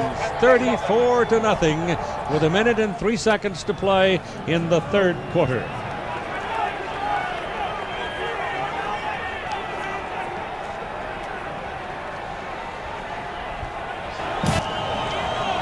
That's kind of a funny story. Ray Rhodes says he was fined and the NFL says he wasn't. Yeah. I'd be cancel that check, Ray. Low lining kick goes right through the legs of the shortstop down at the 4-yard line and beyond the field of play. It'll come out to the 20.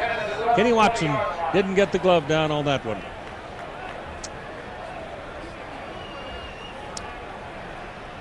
Yep, E6.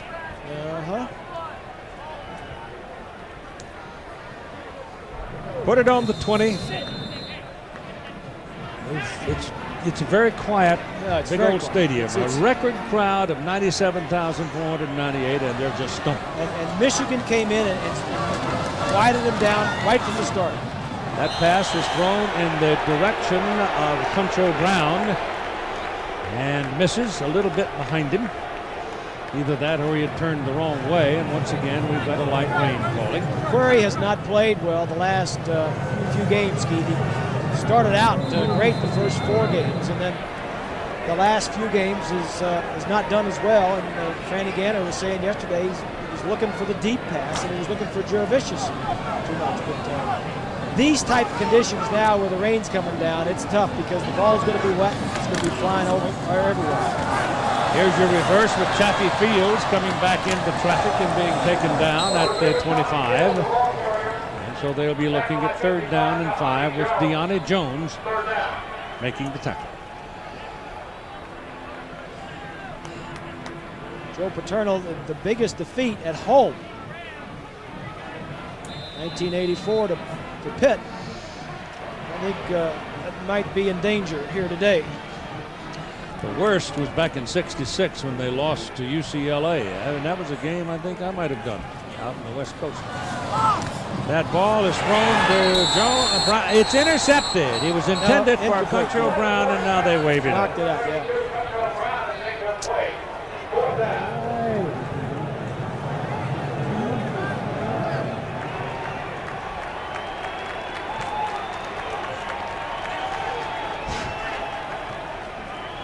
Ten seconds to go in the third quarter, and Penn State will go to the punt.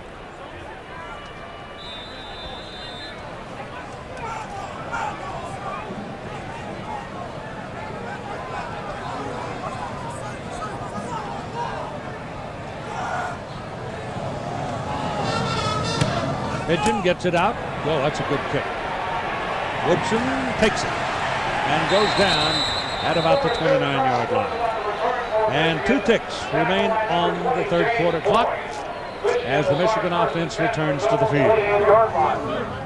The way the defense is playing, Michigan almost surely has enough points. Now, I think Michigan, all they want to do is just take time off the clock now, Keith.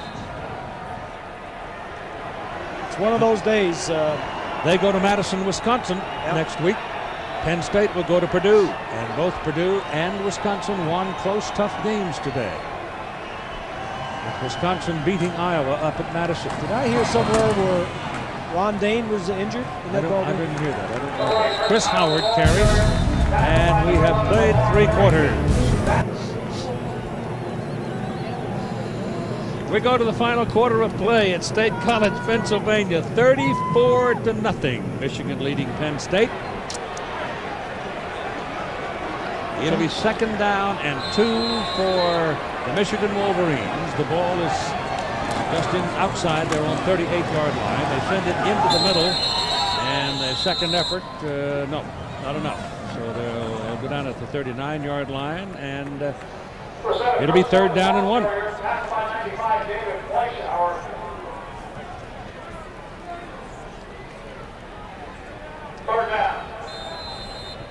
Big night for Brian Greasy. The average starting position, Michigan has had the best of it all day long. Oh, they really have, haven't they? Amazing. 38-yard line for Michigan, and Penn State has not had good field position. Plus, they've been going against that tough defense. On 3rd and 1, they give it to Chris Howard, who's been a workhorse tonight, and Chris will pick up the 1st down as he gets out to the 41-yard line.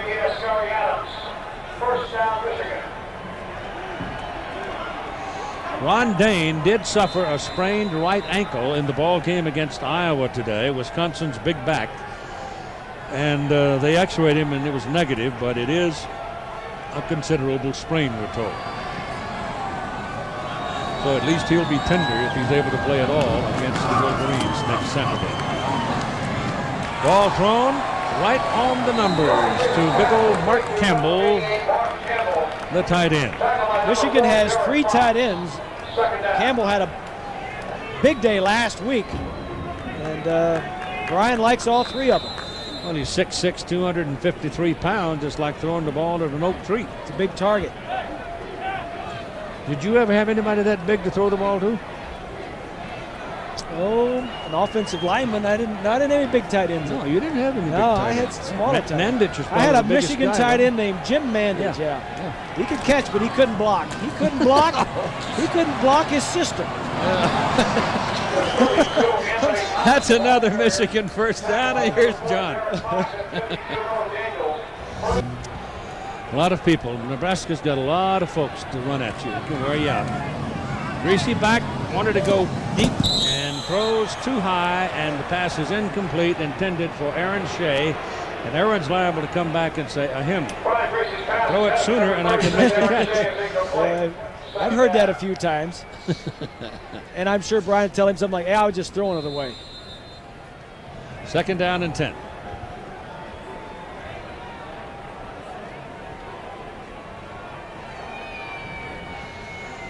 We might refresh your memory that collision, that violent collision we had between Bob Stevenson and Dadrian Taylor. Both of them came off the field. Both have been checked, and we understand both have been cleared for the doctor. This is a handoff into the middle, and Chris Howard keeps pounding away and is going to wind up with a pretty good gain of about 6 yards. This has been a physical game, Keith. When you come to the Big Ten, you're going to get physical play. This was a big play early in the game that got Michigan going. This was also the significant in the last time that 2 undefeated Big Ten teams met this late in the season was back in 1973 when Ohio State and Michigan played to a 10-10 tie, and the ADs voted the Buckeyes the Rose Bowl trip, and Michigan stayed home. That pass is incomplete. It was thrown to Aaron Shea right in front of Askari Adams, and Aaron couldn't quite keep a hand on the handle.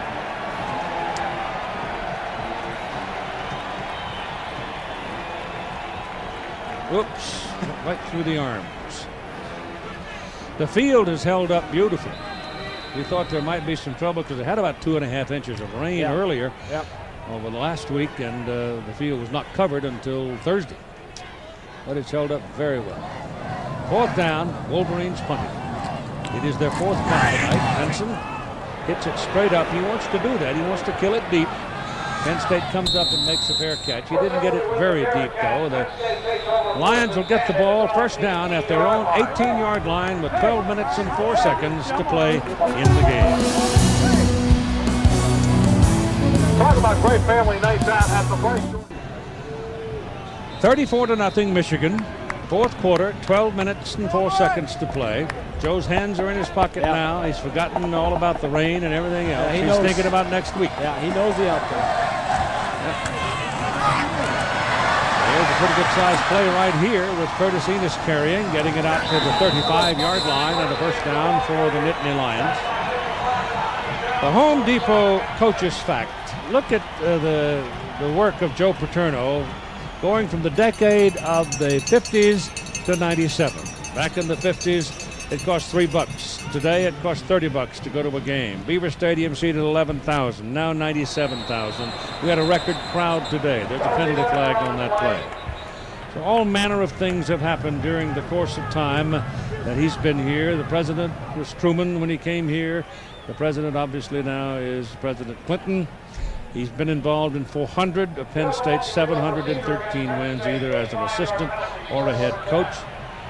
And this is his big house. He was telling us yesterday, before he leaves, he wants to get all of the facilities up to speed comparable to the other teams in the Big Ten. So when he leaves Penn State, they'll leave it in the first class. It's pretty good shape right now. Yes, McQuarrie throws to the sideline. The pass is caught by Anthony Cleary, and Anthony is out of bounds at the 40. They need 5 more. That's in the third quarter still. Second down and 4. This is Curtis Enos. That's a first down, and the big guy now starting to put some numbers up. But they will be deceptive because the issue has been decided. Enos, Joe has always said, I want my number 1 running back fresh in the fourth quarter. Well, they were blowing people out early in the season, and he didn't get to carry the first 4 games. He got no carries in the fourth quarter. The last 3 games, he has turned it up. But Michigan has also been up to the task in the fourth quarter. Got 86 yards on 14 carries. Michigan has not allowed a point in the fourth quarter so far this season. Goes Enos again. And he's taken down. Is it Rennis or is it, no, it's James Hall, 55. Well, Keith, I'm glad you and Bob brought up the fourth quarter information, because right now, I think for the Michigan defense, they're playing a game within the game. They've stated it's one of their goals to shut the opponent out in the fourth quarter. Now, they're sitting on a 34-0 win. They still do not want to give up the points here. And this Penn State team knows that. They've been looking towards the fourth quarter as the deciding quarter. It's not that, but they can grab a small victory if they can score. Good point, Len. And there are no substitutes in that Michigan defense right now, I can tell you. They're all starters.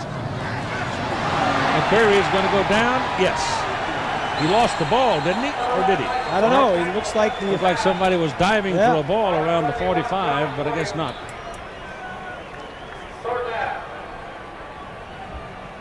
The Michigan defensive line just dominating the offensive line. Renus is 58, getting a little penetration up the middle, which flushes him and gets a part of him immediately. And then Williams is there, and Hall puts him down. That's 5 sacks by the Wolverines. It'll be 3rd down and 19 now. Chaffee Fields is out there. He'll be one of the wideouts toward the near side at the bottom of the picture. Passes away for Fields. He makes the catch. He's a running back playing at wide receiver. And they've stopped him short of the first down by about a yard or so. Might be 4th down country, I mean the 4 down area here. I mean, why not? Yeah, why not? Is right. This Michigan defense, Keith, has given up 1 touchdown pass in all season. That's in every game. They've given up 1 touchdown pass and have picked off 19 interceptions. They've had 19 interceptions, 1 touchdown pass for that defense. They are dominant. They're going on 4th and 1. Outside the pocket. Curry can run for it and chooses to lob it instead and gets his first down out of it, I think.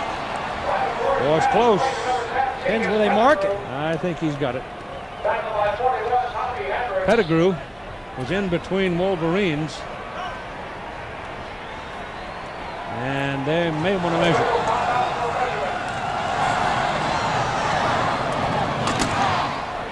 Oh, my goodness, that'll get your china closet quaking. They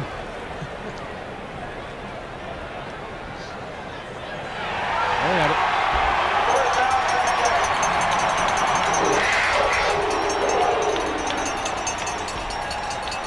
Penn State right now has a lot of second unit people in the offensive line, like Josh Mitchell and Stankiewicz, Bright, and Eric Cole out, Kareem McKenzie, the big freshman. He's 6'7", 305 pounds from Willingboro, New Jersey. Yeah, they've got two true We'll freshmen. hear about him. Two true freshmen, McKenzie and Caruso.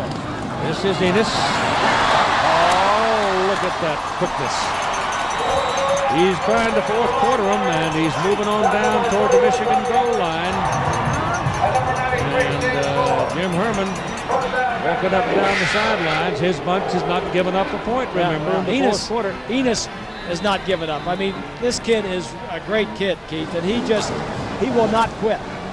He's got 3 true freshman offensive linemen ahead of him now, and he's running just as hard as he ever has.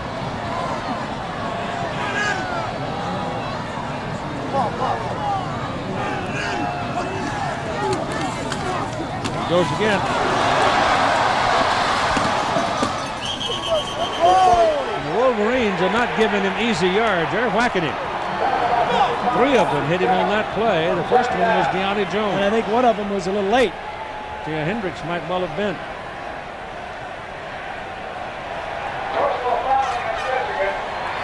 So it's a personal foul call against Michigan. And that's going to really put Penn State down to knock on the door. Enos now with 17 carries and 102 yards. Personal foul against Michigan. They will move half the distance to the goal. First down, Penn State. He moved up the notch a bit there, you can see, with 102 yards, passing Matt Suey. A lot of numbers on there, aren't there? Yep.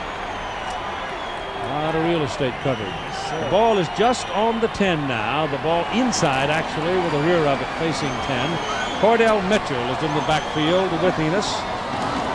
And it's Mitchell. He's right to the goal line.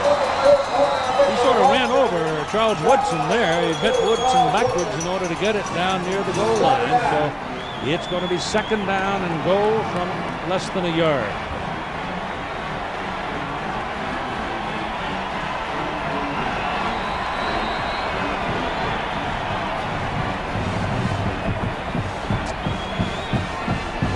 Most of the ball is inside the 1-yard hash mark. Oh, Michigan did not have their little record in the fourth quarter. Scarred here.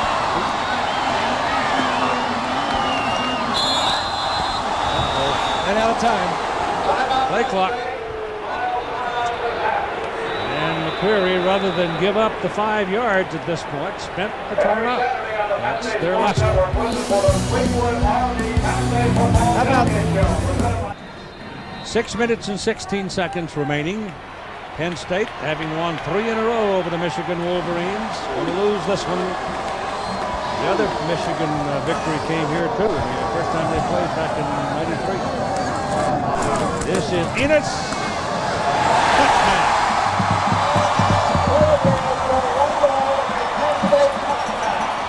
So Curtis Enos pounds into the end zone, and Michigan has now been scored on in the '97 season. Curtis Enos has a lot of pride, and the one thing he can say is, hey, let's take it down and break that record. Let's put 7 points on the board in the fourth quarter against this team. That's one thing we can get out of this. He was proud of it and happy for that offensive line.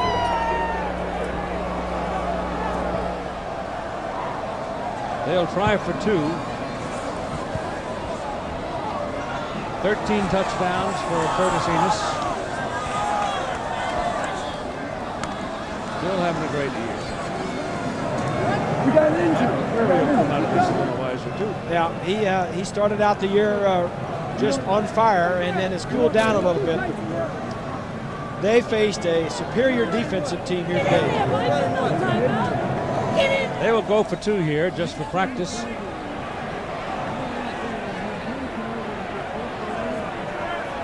Michigan with all of its times out remaining, and Penn State now none remaining.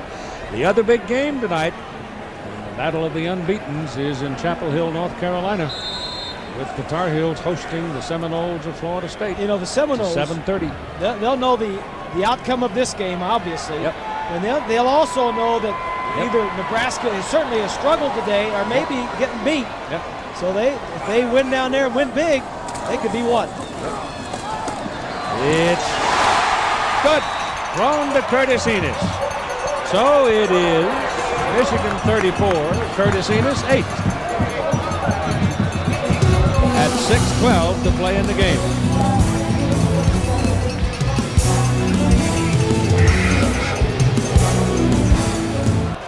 A dominating performance for the Michigan Wolverines, as Penn State, having just scored a touchdown and a 2-point conversion, will kick off. Nebraska struggling today. Your rankings as we came into this day were Nebraska, Florida State, Michigan, and North Carolina, and Penn State and Michigan. Ball is out of bounds. That'll be 35-yard line for the Wolverines if they want to take it up there. And they've got 10.5 minutes to play in the final quarter. Tom Brady has come in at quarterback now for Michigan. They take the ball where it went out of bounds, up at the 48-yard line. So Brady is going to get some snaps now and get a little seasoning for his future. Into the right side of the line, and now we have the field flooded with substitutes as the Wolverines coaches are substituting freely. But Lloyd Carr made this comment about his football team a couple of days ago, and I thought it perhaps revealed the feeling of the whole unit. Let's listen to it. Well, I think the chemistry is outstanding on this team. I think we've done a good job in terms of, as a team, being selfless. We don't worry about who's getting the stats, who's getting their name in the paper, who's going to be All-American. I think it's been a very selfless team. Get a bunch of guys who've got talent going at that emotional level, that kind of respect for each other, and they're hard to handle. And it appears right now for all to see that these Wolverines are going to be hard to handle. I think Carr's done a great job this year. Go, punt! First 2 years were 8-4. He came in here and he's got the Wolverines on top of the Big Ten. They are 6-0. They'll go to Wisconsin next week. And Purdue is right there. And Penn State visits Purdue next week. That'll be a key game also. Certainly will for their position in the bowl structure.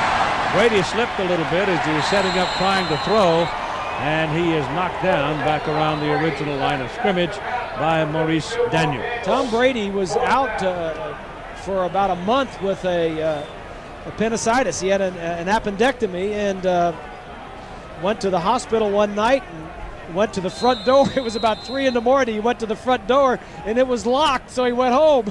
Oh my goodness. Instead of going to the emergency. Here's the punt by Vinson. High hanging kick. Everybody bunches up around it, and the ball's going to roll around and roll dead down around the 23-yard line. 4:06 to play in the ball game, and it's been a bit of a shocker.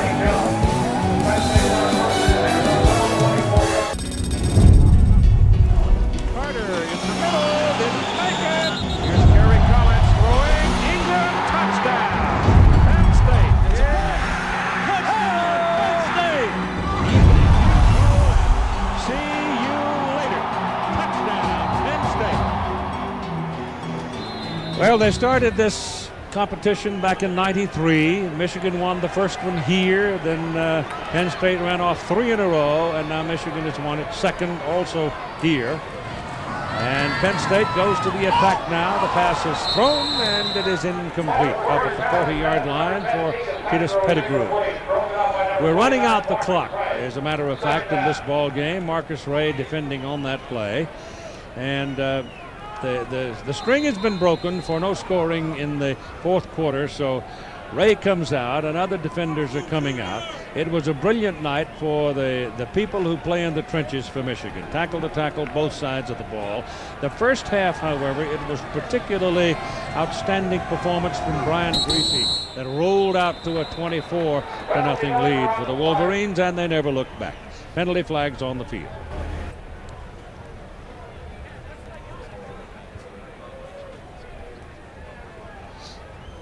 LA, a very big ball game in the Pac-10. And with the Rose Bowl on the line, and the Huskies, when last we heard, were being beaten by Oregon. UCLA off and healing, and the Bruins are very much in the hunt for the Rose Bowl spot. That was Cordell Mitchell carrying on that play. So you'd want to check your local listings for the games in your area for next Saturday. And the Rose Bowl spot for the Big Ten is wide open.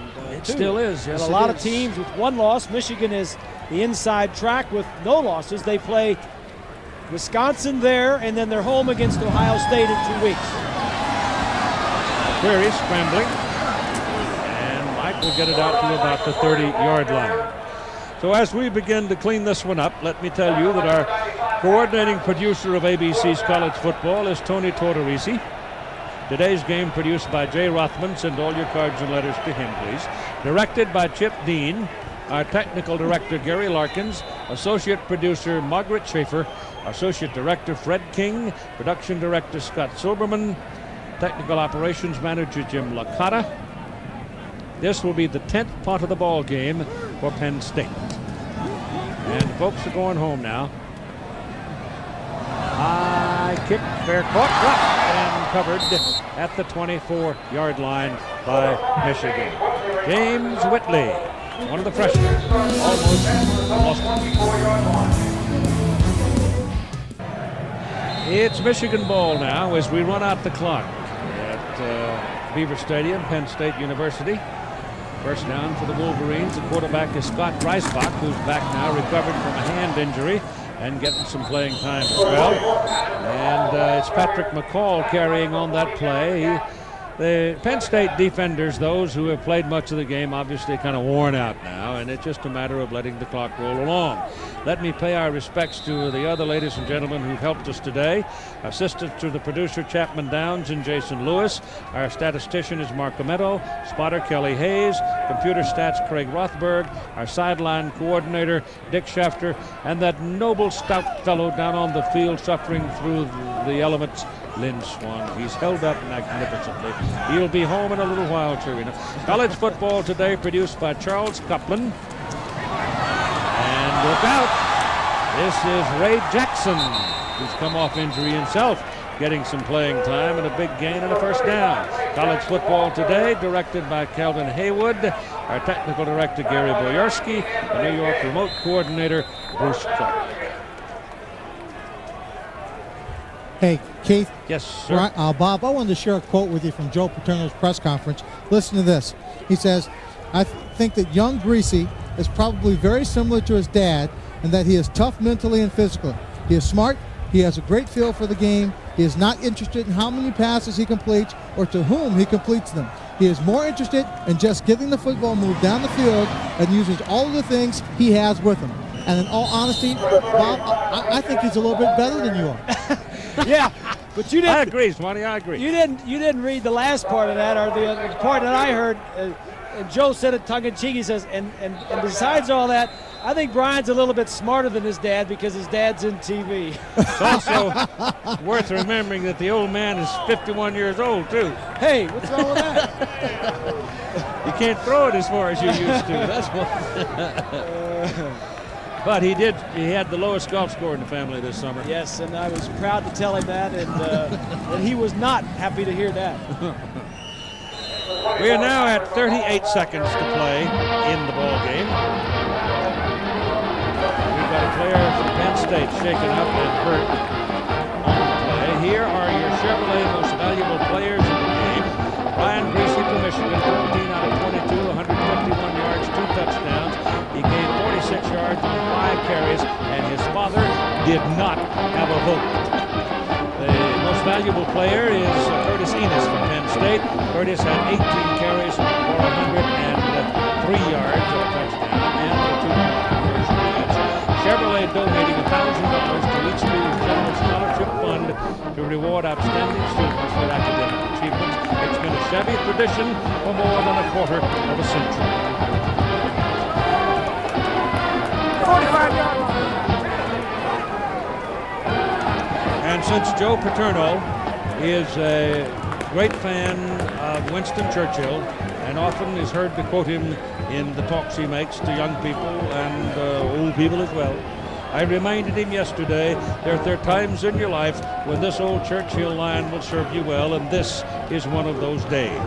Success is the ability to go from failure to failure without a loss of enthusiasm. And he said, geez, I'm glad, I hope I don't ever experience that. He just got half of it today. Yes, he did. But he'll wear it well. He's done it before, and he'll do it tomorrow. And so will his football players. Jason Kepner is in there at quarterback now, so most everybody who made the trip got a chance to play in the ball game, and it was a resounding and in effect a glorious victory for Michigan as they hit the road to win a big one at Penn State. Michigan 34, Penn State 8. Now John.